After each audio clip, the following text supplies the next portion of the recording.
Hallelujah, hallelujah, hallelujah, hallelujah. It's nice to be here. So zameke mafiro. Mafiro yetu. Hallelujah, hallelujah, hallelujah, hallelujah. Bata shaya mfita. Mafiro.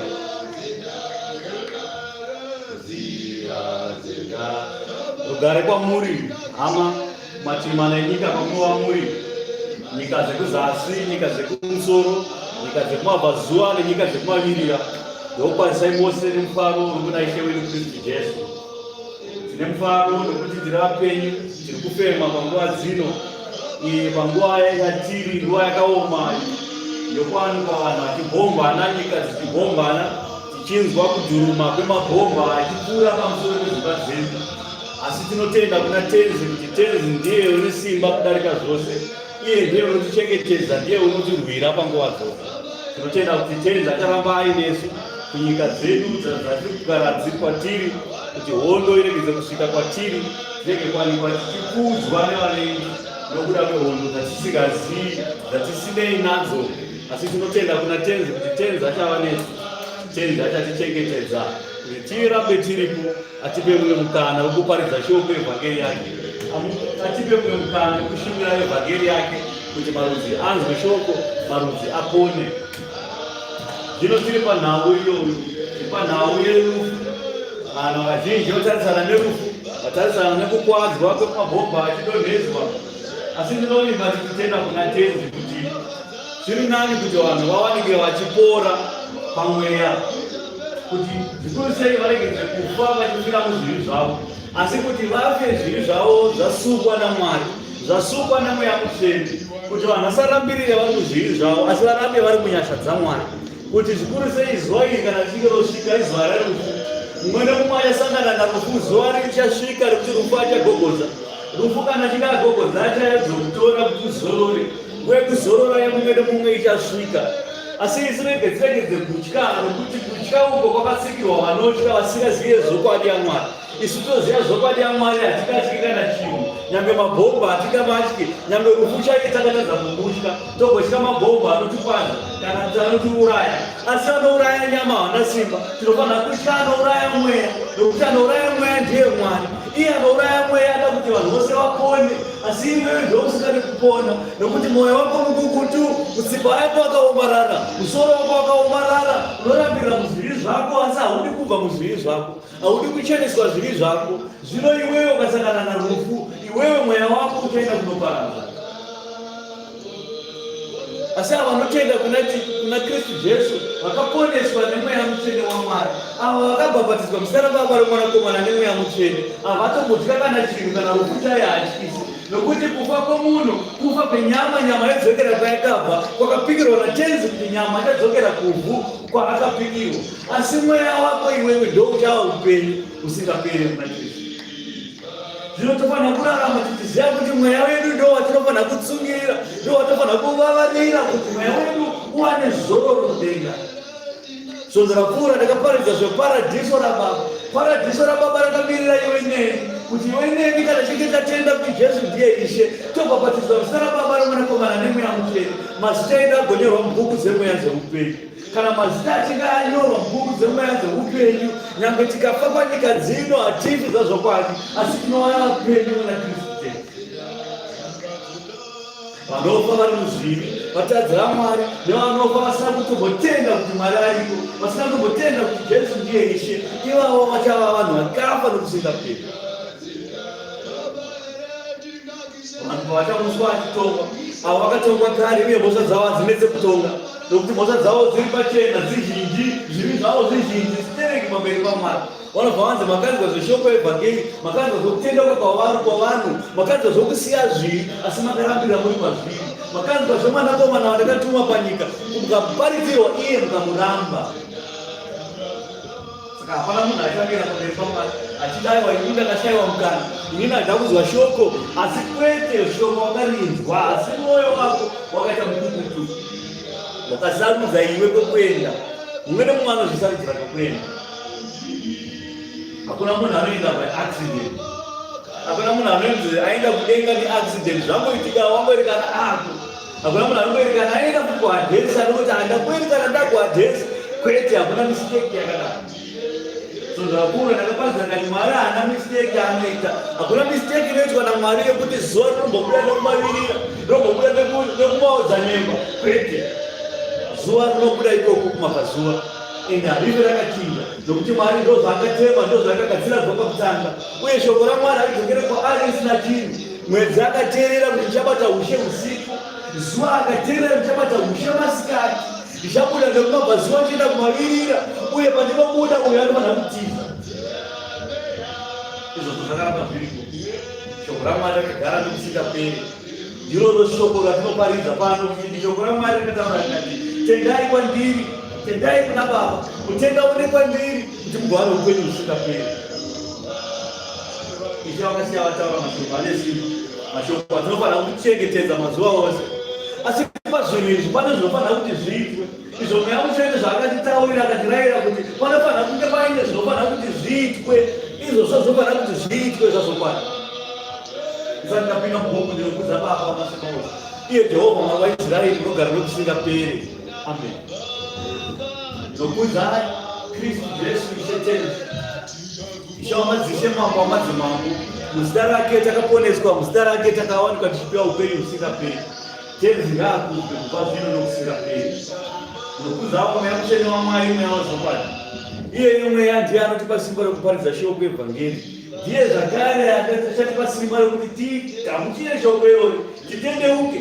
Ndiye achaita kuti munhu mukati akure zvaZokwadi. Ndiye achaita kuti Mweya waMwari mumatiri ukudzwe matiri. Ndiye achaita kuti marudzi atendeuke zvaZokwadi.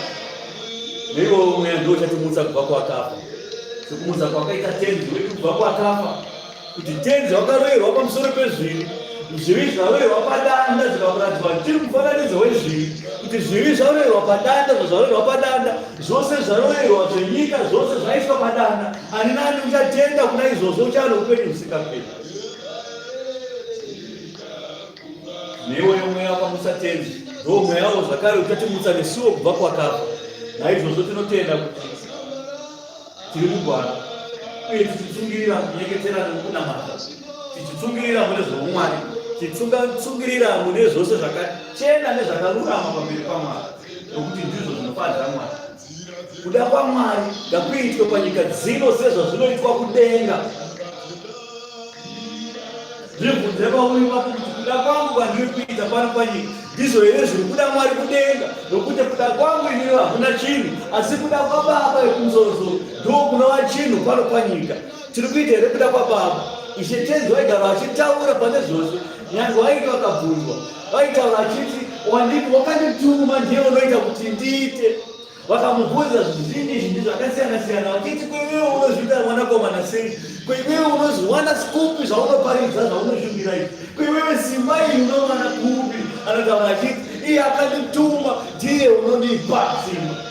Musatende inini asi tendai mabasa andakaita. Musatende inini asi tendai iye wakandituma, nokuti iye wakandituma ndiye muridzi wezvose, Baba ekumusoro. Naevhangeri yatinoparidza haisi evhangeri yekuti takazvituma, asi vakatituma tiparidze shoko evhangeri, ndiye watinoshumira tenzi.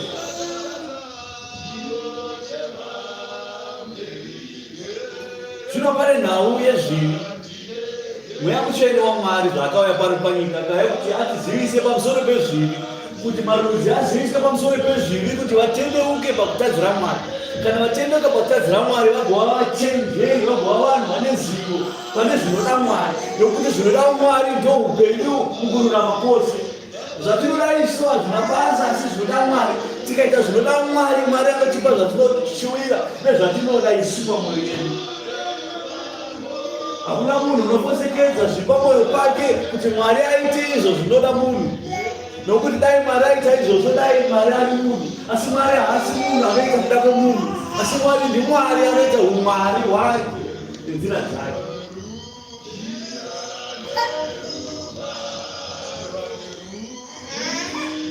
Ishe Kristu Jesu vakati vanyengetera mudhongo reGasemani, vakati vanyengetera, vakanyengetera misodzi yavo ikadonha padombo seropa, vakati dai mukombe uyu wapfuura pamberi pangu, asingazviregedze kuva kuda kwangu, asingazviite kuda kwa Baba wekumusoro.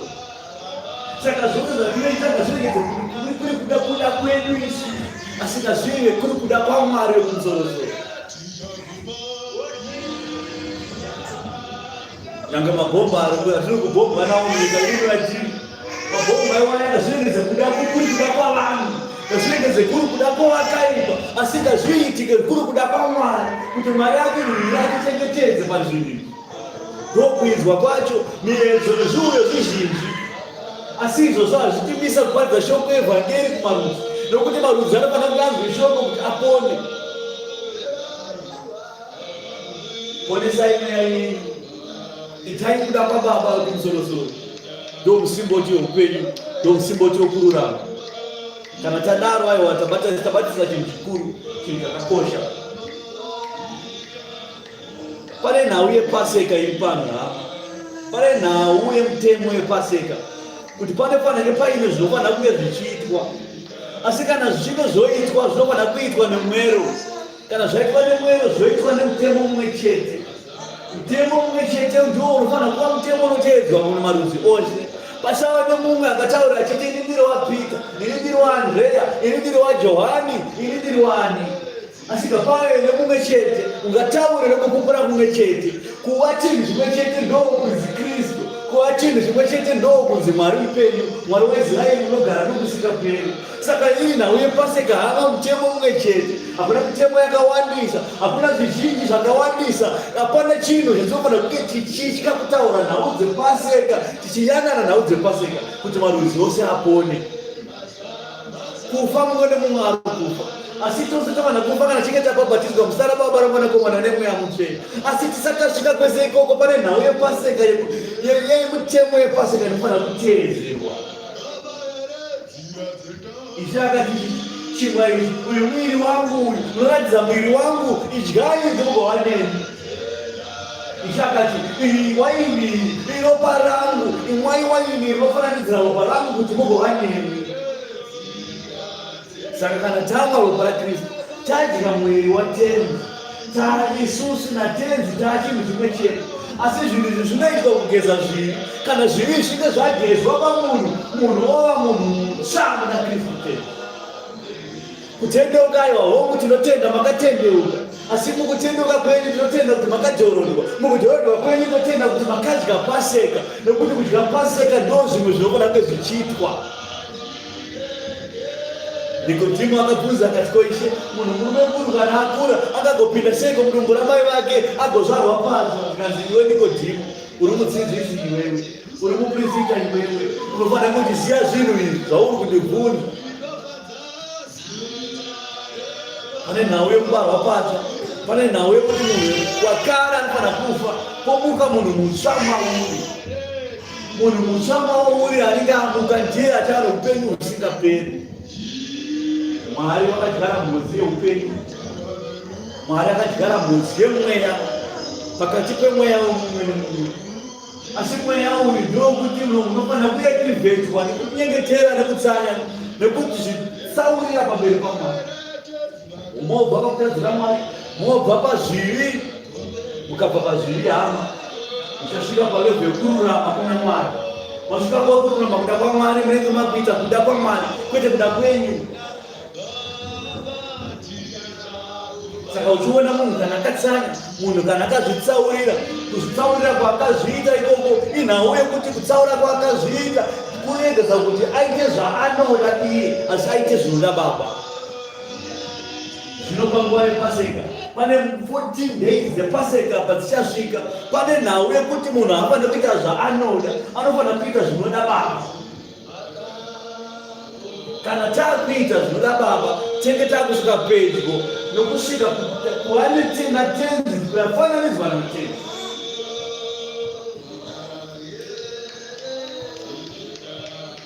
Hanzi ako isusu tokufananidzwa naTenzi sei?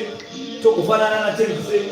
Ishe akataura kuti munofanira kufananidzwa nedangwe kuti kugova wadye nhaka roupenyu husingaperi. Fananidzwa nedangwe kubva kwakafa. Saka zvakaita Tenzi ndo zvamunofanira vakaita imi.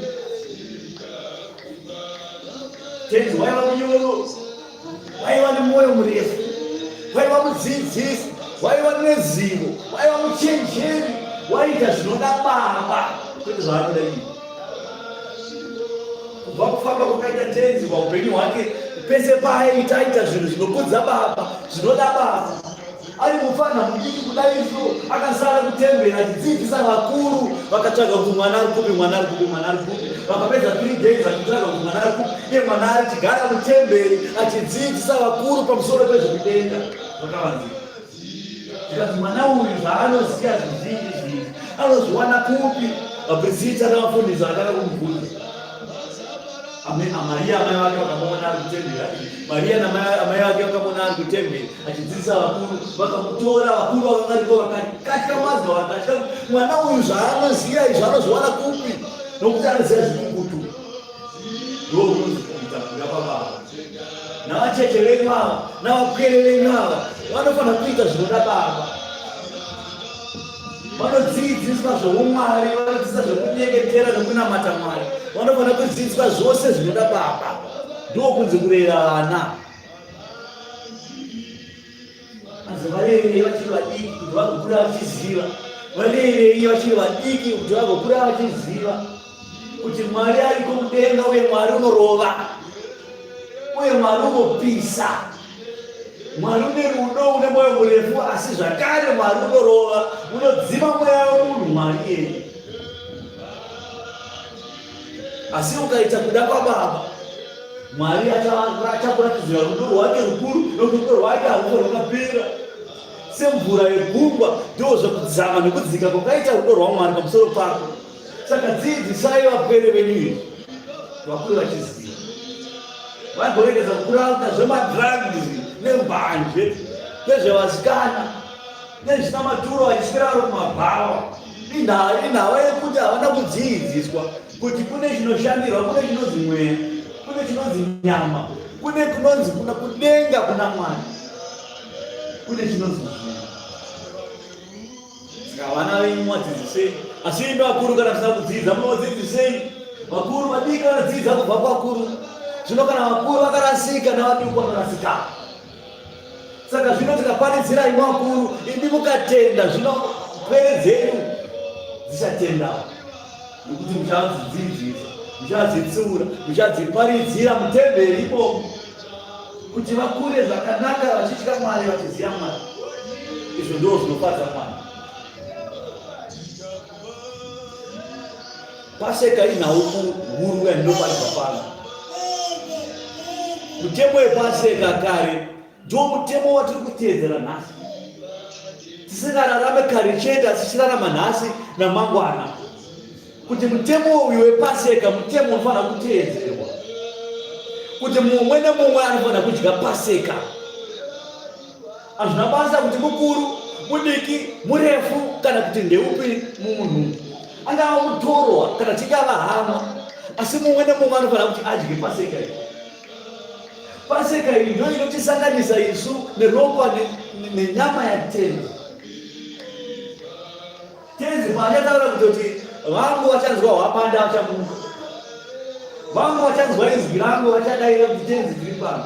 Vanoinzwa seiko? Vanoinzwa kana mweya wake uri maari, chekutanga, kana nyama yake iri mamuri, chechipiri, kana ropa rake riri mamuri, kechitatu.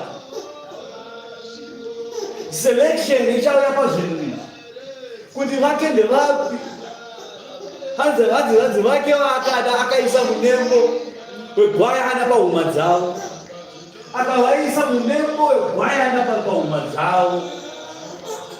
Ndo mazuva ekupedzisira vanhu pavachazivikanwa kunzi vake ndevapi, vazati vari vake ndevapi, vacharatidzira. Nokuti achatsvaga kuti mweya wake urimo here mamuri. Vatsvaga kupedza mweya vachatsvaga kuti ropa rake ririko here mamuri.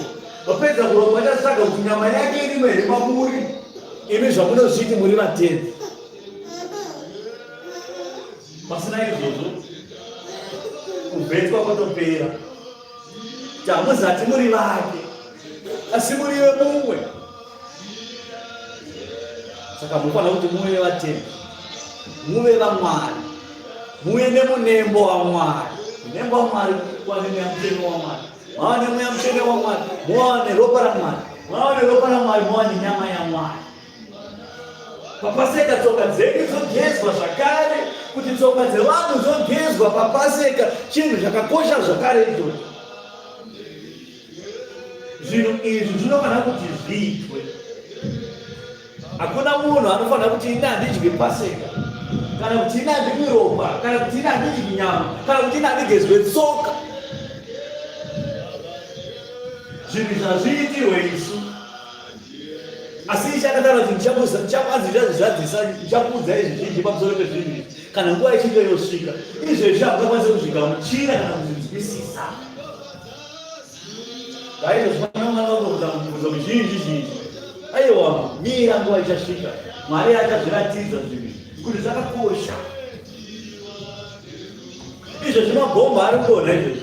Ari kupfuura izvezvi pamusoro pemba pano. Asi panapa anopapfuura nokuti panapa panokuwanikwa paine ropa ratenzi, panokuwanikwa paine nyama yatenzi, panokuwanikwa panapa paine mweya waMwari uri panzvimbo pano, uri matiri.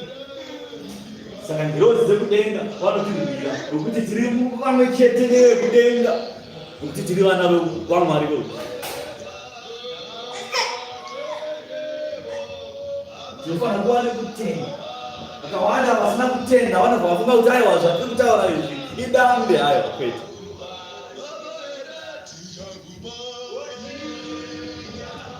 Ishe wakakomborerwa navatsvene pachigaro cheushe. Vatsvene ndivo vanosvika pamberi pechigaro cheushe. Iwe neni hama tofanira kuva vatsvene muna tenzi Kristu. Kuva vatsvene kwedu tofanira kunge tiine zvivi zvedu zvakagezwa, zvakasukwa pamberi paMwari. Mwari achitaura achiti uyai nezvivi zvenyu kwandiri, nyangwe zvakatsvuka semazaya, zvakatsvuka seropa, ndichazvichenesa zuva semazaya echando. Zvichireva kuti Mwari anoda kuti munhu wese apone. Hakuna exception anonzi ane zvivi zvakanyanyisa zvisingapfuuri. Nokuti nyangwe Paulo chaiye achiri Sauro akauraya vanhu vazhinji, akauraya vanhu vaitenda navaprista navafundisi, akauraya akachekeresa. Asi Mwari akamutendeutsa akachenesa zvivi zvake zvikava samazaya echando.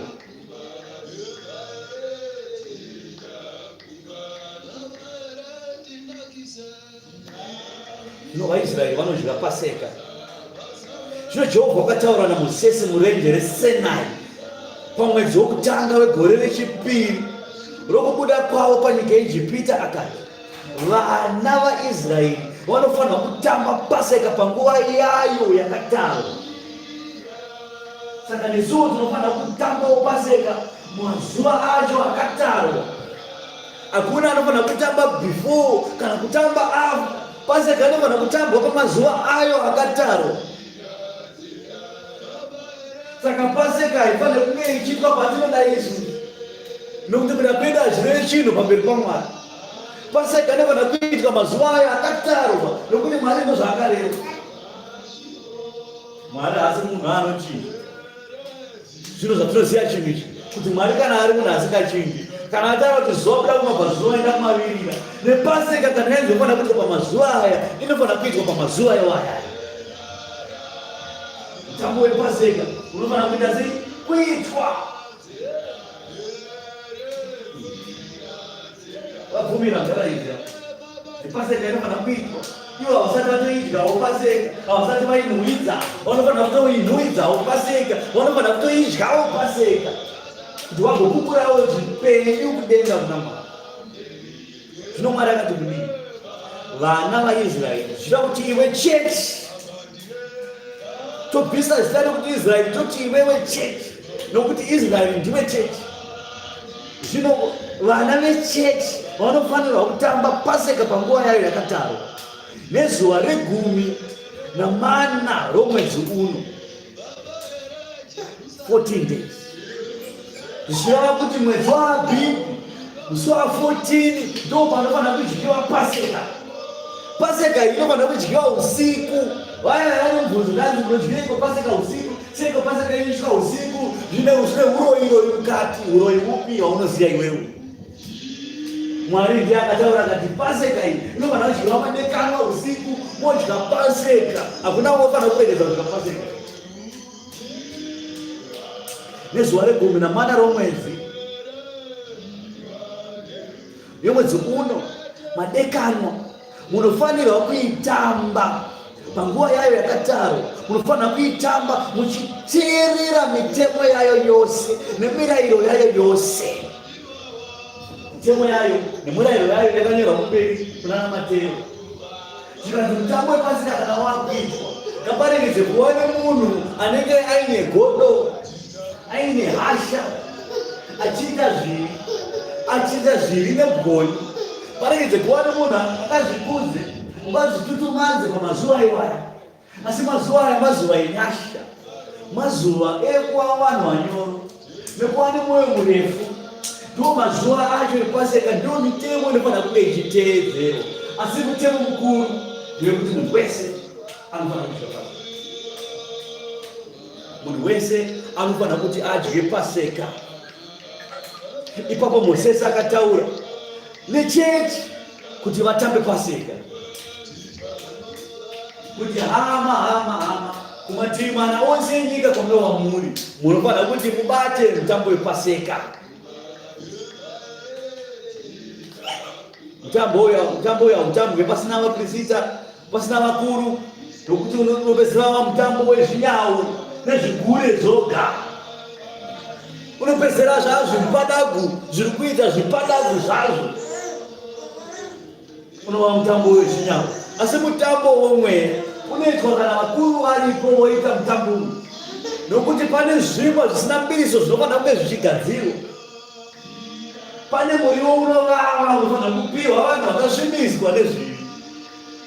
Vanofanira kudya chingwa chisina mbiriso nemuriwo unovava. Vamwewo varipo vanofanira kudya chingwa ichocho chisina mbiriso vochidya, asi havadyi muriwo unovava. Asi vanobva vamwa ropatenzi vari panzvimbo iyoyo. Saka zvinhu izvi zvofanira kuti zviitwe, hazviitwe mudzimba dzenyu. Vaya anotitora matatega mudzimba dzedu, amuite mega, munopedzera makutamba zvipadagwiko, tambo wezvinyawu pamenyu.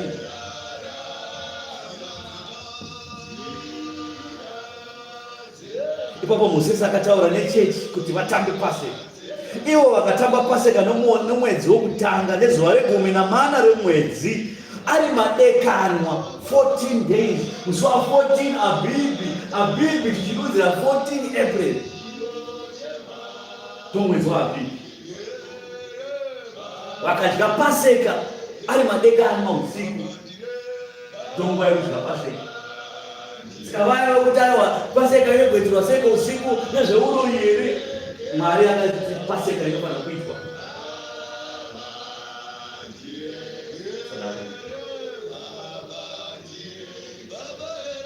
Usiku ari madekanwa pasika yobva yaitwa. Vanhu tosangana nenyama yaMwari, tosangana nemweya waMwari, tosangana neropa raMwari. Hanzi hapana munhu unofanira kujamba nemutambo. Hakuna munhu unofanira kupfuura asina kutamba mutambo.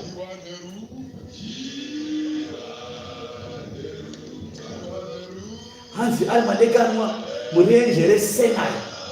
Zvose zvakarayirwa Mozisi naJehovha ndizvo zvaakaita nechechi. Zvino kwakanga kuna vamwe varume vakanga vasina kunaka nokuda kwechitunha chomunhu. Naizvozvo vakanga vasingatombogoni kudya pasika nemusi iwoyo. Naizvozvo vakauya kuna Mozisi naAroni nomusi iwoyo. Varume ava vakati kwaari, hatina kunaka nokuda kwechitunha chemunhu. Tikadziviswa seiko kupa chipo chaJehovha nenguva yacho yachakatarwa pakati pavana vaIsraeri?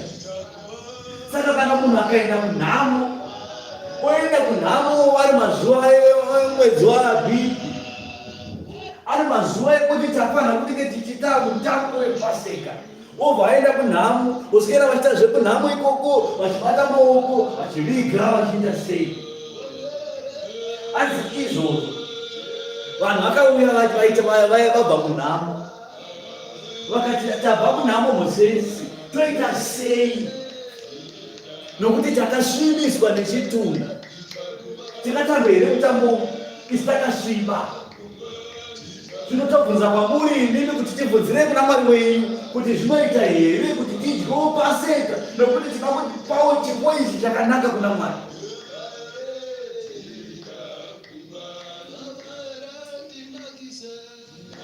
zvanzichina Mosese akati kwavari, mirai ndinzwe zvinorayirwa naJehovha pamusoro penyu.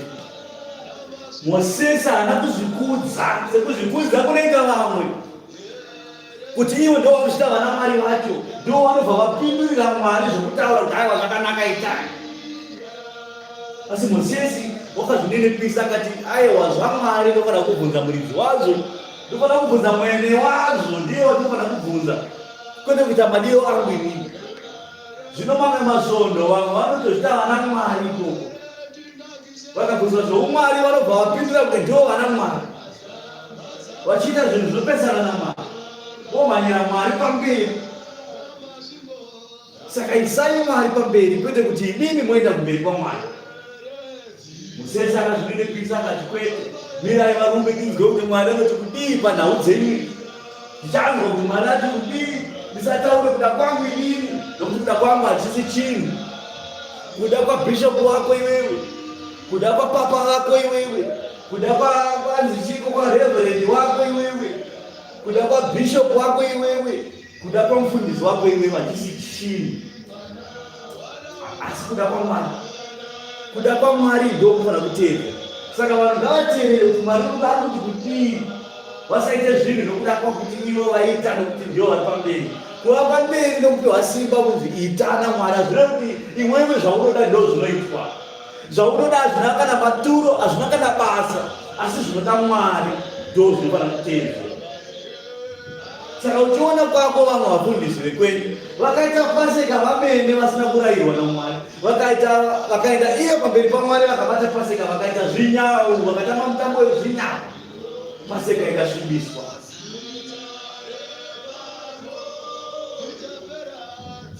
Chingwa chisina mbiriso chiya pachinobikwa chinofanira kubikwa nevanhu vari kumberi.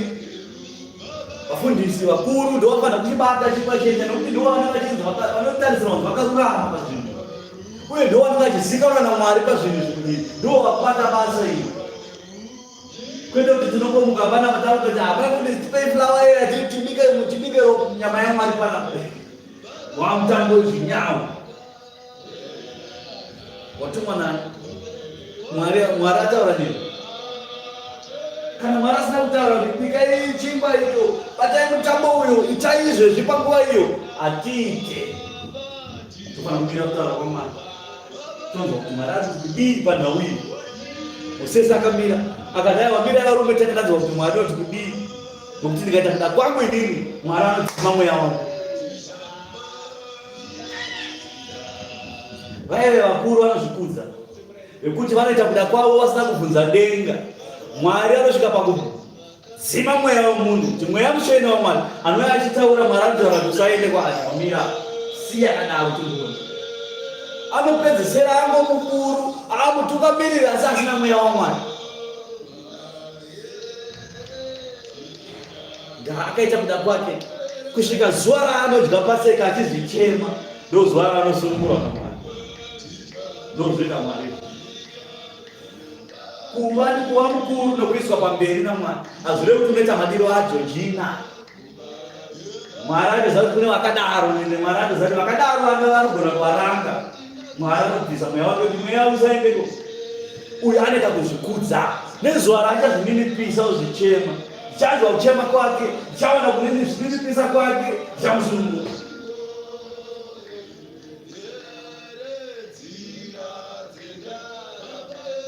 Izvozvi vamwe kumasvondo kwenyu mutona wakuru izvi vakagara pachigaro cheukuru, asi havana kuchema, havana kuzvichema pamberi paMwari, havana kuzvichenera pamberi paMwari. Vakangogara zvavo vanodzisa masofa, asi kudenga havasi kuzvikana. Mweya haasi kuuya, haasi kutaura navo. Mweya akazvitsaura kuti aiwa kuda kuti awega ita tione, hapana kwaunosvika. Zvino Mwari une tsitsi, Mwari une ngoni, Mwari une nyasha. Anobva arayira vaprofita vake kuti udza mufundisi umuti wakatadzira Mwari iwewe, kufanira kuzvichema musi wePaseka, ubva wadya Paseka. Obva hauzona mufundisi mweya ari kuti hama akatadzira Mwari pazvinhu izvi, mufanira kuti mutengemuke. Ipapo ndopanoratidza kuti munhu uchazvinipisa here kana uchazvikudza here. Akazvikudza Mwari zvachose hachadzoka, akazvinipisa obazvichema kuti ava ndakanzwa kutaura kwaMwari, ndakanzwa mweya achitaura achiti ndakatadzira Mwari. Zviro kwazvo ndakuzvichema pamberi paMwari, obva azvichema pamberi paMwari, obva azva Paseka akachena, munhu iye achasunungurwa naMwari. Mwari omusunungura, odzokera panga ari.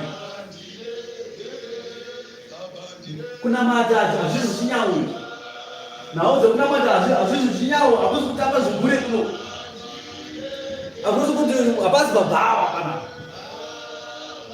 ichechi yaMwari upenyu unogara nokusingaperi, wakasika denga nenyika.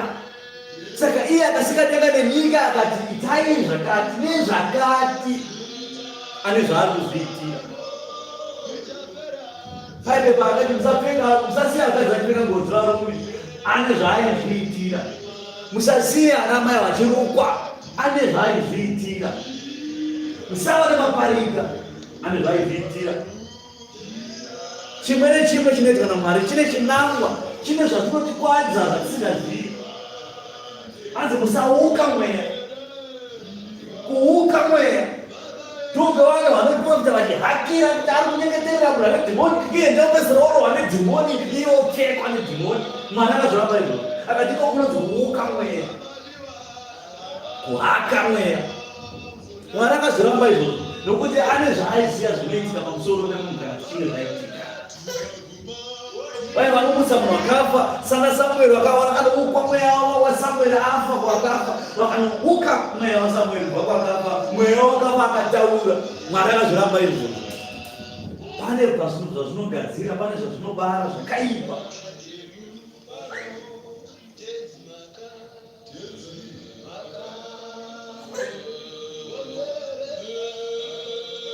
Jehovha akataura naMozisi akati, taura nevana vechechi uti kana mumwe wenyu kana wavana venyu imimi achinge ava usina kunaka nokuda kwechitunha kana nezvimwe, ari kurwendo ruri kure, kunyange zvakadaro unofanirwa kutamba Paseka yaJehovha. Ivo vanofanirwa kuidya nomwedzi wechipiri nezuva re14 ari madekwana. Zvakare vanofanirwa kuidya nechingwa chisina mbiriso, chisina kuviriswa, nemiriwo inovava. Havafaniri kusiya zvimwe kusvikira mangwana kana kuvhuna pfumba rimwe rayo, asi vanofanira kuitamba vachiteerera mitemo yose yePaseka. Asi kana munhu akanaka hake azati ari parwendo akasadya Paseka, munhu uyo unofanira kubviswa pakati perudzi rwake, zvaasina kupa chipo chaJehovha panguva yakatarwa. Munhu uyo uchava nezvivi zvake. Saka munhu anofanira kunge achidya Paseka. Hazvina basa kuti akasvibiswa nezvitunha, anofanira kuti adye Paseka, asi anoidya nemuriwo unorava. Asi kana munhu akanaka, ari pedyo, atori pedyo zvake, asina kuenda kure, anofanira kuti adye Paseka. Asi munhu uyu kana ari pedyo akanaka, asina kusvibiswa nezvitunha, oregedza kudya Paseka, oregedza kupa Mwari chipo ichi, munhu uyo anofanira kubviswa pakati penyu. Kubviswa kutaura kuti munhu anofanira kutofa nokuti ana kurambirira pazvivi zvake kudai, kunamidzira pazvivi. Kana ari mutorwa anofanira kudzingwa abve kwamuri.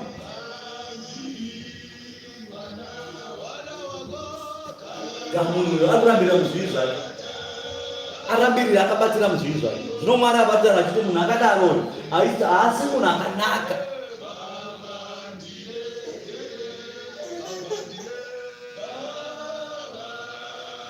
Kana ari mutorwa ugere nemi akada kudya Paseka yaJehovha, unofanirwa kuidya achiteerera mutemo wePaseka nemurayiro wayo. Munofanirwa kuva nemutemo mumwe chete womutorwa nomunhu akaberekwa munyika. Saka munhu ari muchechi nemutorwa asisatiri hama yedu nemunhu ari munyika, Paseka kana yakudyiwa tofanira kungofananidzwa. Hapana kuti Paseka yevapostori, hapana kuti Paseka yevaprofiti, Paseka yanamai, Paseka yerwadzano, Paseka yevana. Hakuna Paseka yose inofanira kudyiwa nemunhu wose.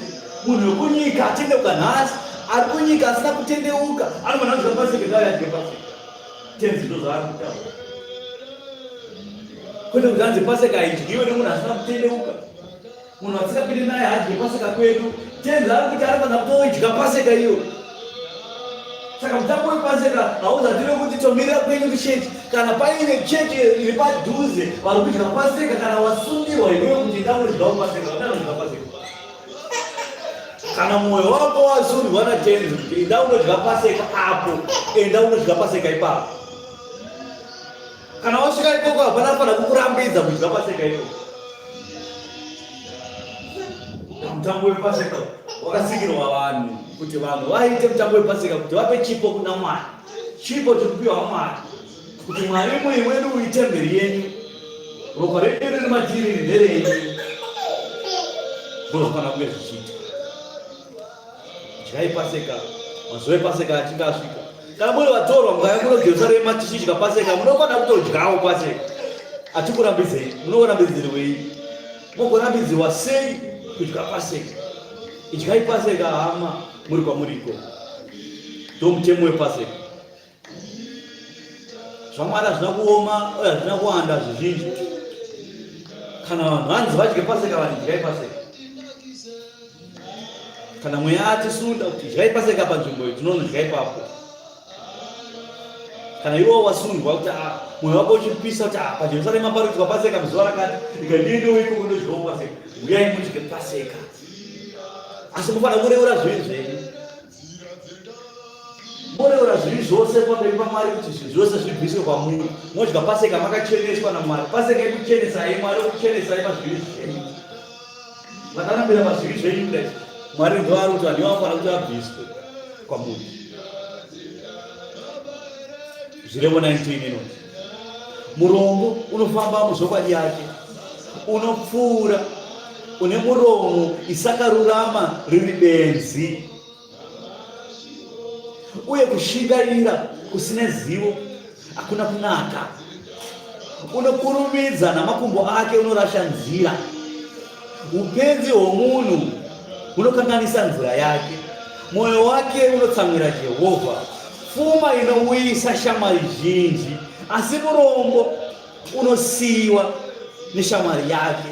Chapupu chenhema hachingakoni kurogwa, unoreva nhema hangapukunyuki. Chapupu chakanaka ichapupu chinoreva zvokwadi. Murombo unokudzwa kudarika munhu mune pfuma, une muromo unomhanya. Mashoko andareva nokutaura mashoko ekuzvininipisa, kuti nyangwe uri pamutambo wePaseka, iva munhu munyoro, iva munhu une mwoyo murefu, usave munhu ane tsoka dzinomhanya. Shamwari zhinji dzinoda pane mari, kwete kuti wangotamira bhanzi rikupi obva wadaira foni, uyai tiri kwakati, obva wamamhanya ikoko, obva wafonera kuti uya kuno kwaita doro, obva wamhanya ikoko, obva wafonera kuti uya kuno kwaita nyama, obva wamhanya ikoko, kuno kwaita pati, obva wamhanya ikoko. Usava vanhu vakadaro muupenyu chaimo, usava vakadaro. Panguva yePaseka, zvikurukuru panguva yePaseka, musaita zvakadaro. Kuti pa 14 days apa vari vakatsanya pa 14 days. 14 days vakatsanya mungobva kudana tine pati kunogova mamhanya ikoko. Makukangana kuti muri pamutsanya, makukangana kuti muri panguva yePaseka. Zvimwe zviuyo zveikoko nemiedzo ikoko inokuwirai. Vanhu votanga kurova Paseka papati pavo, obva warwa nebhodhorozoro go. Obva waenda muchipatara 2 weeks, wakachikoka gumbo kana kuchikoka roho, wakachikoka gumbo dai munhu wamwari akari patavheni. Namwari akari pati nguva yePaseka. Chapupu chenhema hachikapukunyuki. Saka kutova chapupu chenhema ndokuti unowanikwa uri kumapati panguva yekunyengetera nekunamata. Ndopekuti vanhu vari kuti handei kugomo tonyengetera. Mweya yataura kuti panofanira kuwanikwa gomo, vanhu handei kumagomo. Jehovha wasara kumba kwako uchikaiwa ndine mwana, mwana arwara, wabva ipapo kuenda kupati. Vamwe vari kugoma vari kunyengetera Tenzi, vari kunamata Mwari, iwe uri kupati, obva warwa nebhodhi romusoro go. Wane vanga rakabva meso kwako uchatarisika, wakutange munhu akadyiwa neshuba akasvikwa nenyaya yepati. Nguva yekunyengetera ngaive nguva yekunyengetera, nguva yekufara ngaive nguva yekufara. kufara mnaona kufara fara ichaizvo asifara izvo mwari mukati sava vane dzungu sezvitaura shoko vane muromo inomhanya kupfuura tsoka dzinongomhanya kwese kwese musava vakadaro. Nguva yePasika yasvika, nguva yaAbhibhi yasvika. Zvitsaurei kuna Mwari, kudai Mwari ndani yachiri pedyo. Ndinovhara naVaroma 6:1 kusvika pa11. Mavara makuru aripo, kufa kwezvivi ndio upenyu kuna Mwari. Saka nhau yakaparidza kubva pakutanga inhau yezvivi hama. Kana kwasina kubatisisa, inhau yezvivi kuti ibvai pakutadzira Mwari, ibvai pakuita zvivi. Musatapure zvivi zvenyu, musaremerwe nezvivi zvenyu. Nguva yePasika ichinge yosvika, Mwari ari kuti zvivi zvenyu anenge arambira pazvivi zvake anofanira kubviswa kwamuri. Nyangwe ari mutorwa anofanira kudzikwa kwamuri. Hakuna hamba yakanaka yakadaro inokurambira pazvivi zvayo ichiremedza chechi. Munhu asingareurure anoremedza chechi, haazviremedze iye. Chechi inenge ichirema, vanhu vanoimba mahozana nemamahozana kutanga vamabreakable. Hozana, hozana, hozana. Mazwana maivavo ngerume kushaya nyasha, nokuti pane vanhu vakagarira zvivi vari kuremedza chechi. Zvivi zvakada kugara muchechi kudai. Chechi ichirema, uchiona vanhu vachioshama nyaya, vatashaya. Chechi ichirema. Zvivi izvozvo. Zvino mutambo wePasika ubi vakadaro. Mutambo wePasika uda kuti vanhu vese vachene, chechi yese yochena kubva kwakuru kusvika kwadiki. Mwari obvaisa mweya wake pakati penyu. Mwari obva akupa zvai makadaro sekereke kudai. Ndozvinoda Mwari. Zvino kuna vaRoma Pauro ari kuti kufa kuzvivi ndio upenyu kuna Mwari. Zvino tichati chiiko? Torambira muzvivi here kuti nyasha dziwande? Nokuti panowanda zvivi panowanda nyasha. Ndozvatinoziva. Vanhu vakatadza nyasha dzinowanda. Munhu akauraya munhu nyasha dzinowanda dzinoenderana nemuviri wezvivi zvako. Ukaba izvezvi kubva panenge waita kuti andaba ogwasa mufoni yemunhu muhomwe. Pane nyasha dzinouya pamusoro pezvo dzinoenderana nezvo. Kuna anouraya munhu munobva atofa. Pane nyasha dzizhinji dzinodururwa pamusoro peizvozvo futi. Kuna vanoroya, kuna varipo vanoroya vanenge vakatobikirwa doro dzekuroya chaivo vakatemerwa nyora misana yese. Pane nyasha dzinodururwa dzinoenderana nezvozvo. Hapana chivi chiri pamusoro paMwari. Hapana chivi chisati chotadzwa nemweya waMwari. Mweya waMwari akauya kuti atizivise pamusoro pezvivi kuti titendeuke. Saka hapana kana chivi chaunotaura kuti changu chikuru, changu hachina nyasha. Nyasha dzose dziripo. Kubva kuzvidiki kusvika kuzvikuru, mweya anouya netimes 100 dzenyasha. Saka chivi chakwana chakadai. Mweya anobva nenyasha dzakadai. Ndozvinoita mweya. Saka hanzi tichati kudiko, torambira muzvivi here kuti nyasha dziwedzerwe here? Haisa, kwete. Isu takafa kuzvivi, tichagara seiko mukati mazvo? Kana takatenda kuti Jesu ndiye isu takafa kuzvivi, togorambira seiko tiri muzvivi? Kuti hanzi iwewe munhu atonamata Mwari wakatenda kuti Jesu ndiye Kristu, wakatendeuka, watendeuka, obva warambira muzvivi. So the Messiah of God, I'm not married to Bonnie. I'm not married to Bonnie. I'm not married to Bonnie. I'm not married to Bonnie. So go chako iwe. I'm not married to Bonnie. I'm not married to Bonnie. I'm not married to Bonnie. Yesu chino kuti chakafa pazvi. Iyo uramba uchiita zvivi. Isu takafa kuzvivi, tichagara seiko tiri mukati mazvo zviviri? Ko hamuzivi here kuti isu takabhabhatidzwa muna Kristu Jesu, takabhabhatidzwa murufu rwake. Naizvozvo pakubhabhatidzwa takavigwa pamwe chete naye murufu, kuti saiye Kristu akamutswa kubva kwakafa nokubwinya kwaBaba, saizvozvo nesuwo tifambe neupenyu hutsva. Nekuti kana takava vamwe chete naye pakufanana naye parufu rwake, tichadarowo pakumuka kwake. Tichiziva izvi kuti munhu wedu uyu wemukati wekare kare uyu wakaroverwa pamuchinjikwapo naKristu tenzi pamwe chete naye, kuti mwiri yedu wezvivi ushayiwe simba, tirege kuzovaranda vezvivi, nokuti wakafa wakaruramiswa pazvivi. Zvino kana takafa pamwe chete naKristu, tinotenda kuti tichararamawo pamwe chete naye, tichiziva kuti Kristu wakamuswa kubva kwakafa, haachazofi. Rufu haruchavi nesimba pamusoro pake napamusoro pedu, nokuti pakufa kwake wakafa kamwe chete kwazvo kuzvivi. Zvino pakururama kwake kuchararama kuna Mwari. Saizvozvo nemiwo muzviti makafa kuzvivi, asi kuti muri vapenyu kuna Mwari muna Kristu Jesu. Isu takafa kuzvivi patakatenda kuna Jesu, tikabhabhatidzwa murufu rwake, iye akamuswa kubva kwakafa, zvivi zvakashayiswa simba pamusoro pedu. Saka togova seiko varanda kuzvivi zvedu. Hapana chivi chinofanira kutikondora, chinofanira kutikurira kana kutiudza zvekuita. Tinofanira kurayira chivi chishayiwe simba pamusoro pedu, nokuti chakakundwa kare. Imimi munofanira kurarama apa muchizviti imimi muri vapenyu kuna Mwari muna Kristu. Saka patikuuya pamberi paMwari tichinyengetera paita, Mwari angachiona vanhu vapenyu, vanhu vachiona Kristu.